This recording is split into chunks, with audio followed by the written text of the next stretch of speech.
Hi, my name is Ryan Lichtenfeld, and I am a member of the Mortgage University, which is sponsored by Midwest Mortgage Capital. In today's Friday Guideline Update, we're going to discuss the basics of credit scoring. We hope you enjoy.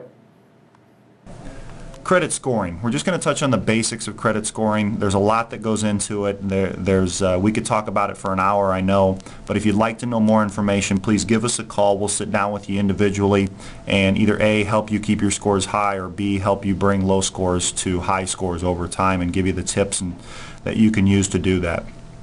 We're going to start our presentation by talking about the most important thing that the credit scoring model uses when giving a credit score, and that's paying bills on time. I don't think anybody's shocked by that. That is the most important thing and the best thing you can do to keep scores high or get your scores that are not very high, get them high. The second thing, and the second most important, that we're going to look at is a ratio, and it's the ratio of how much individuals owe on their credit cards compared to the limit of those credit cards. This makes up about 30% of the credit scoring model.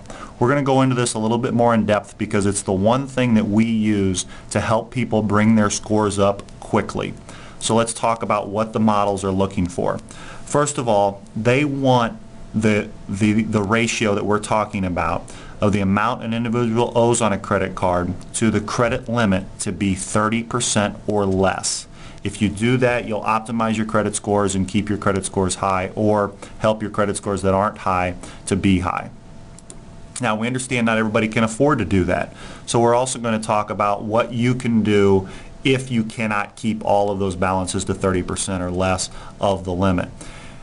We want you to make sure that you understand to keep the limits consistent. So if you have 4 credit cards, keep them all at about 70% of the balance to the limit. In other words, don't max out one and pay off the others. That's not going to help you.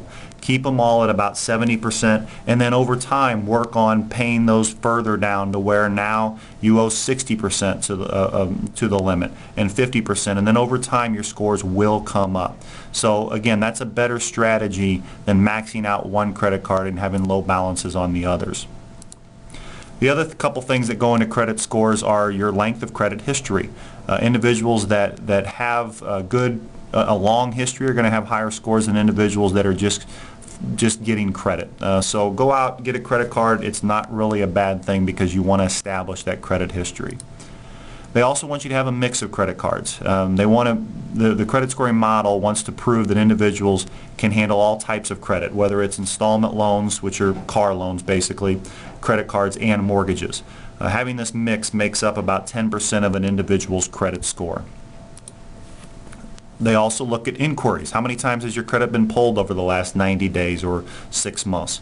This affects your credit score.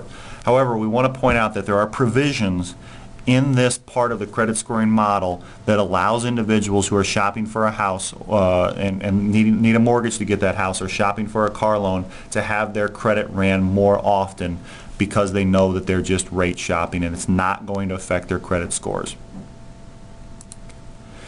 Hopefully you got a little bit out of that. I know that was quick and simple, but if you'd like to know more, like I said, please give us a call. We'll sit down with you individually and go over your specific situation and see what we can do to help. Our numbers are 314-787-2900 in Missouri and 618-624-0066 in Illinois.